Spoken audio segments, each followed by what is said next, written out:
Hello guys and welcome to How to Guide. In this tutorial, we're gonna look at how to join or merge videos in CapCut. Now let's begin. Now as you can see, I've already imported two videos, and for now I simply want to drag this video to the timeline. Let's click and drag.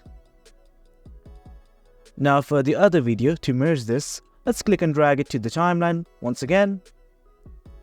And there you have it, your video is already merged. Now let's play it once.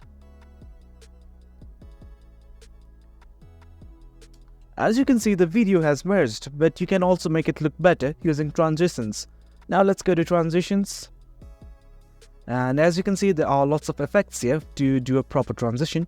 You can use mix, dissolve, whatever. For now, I'm gonna try this one, that is dissolve 2.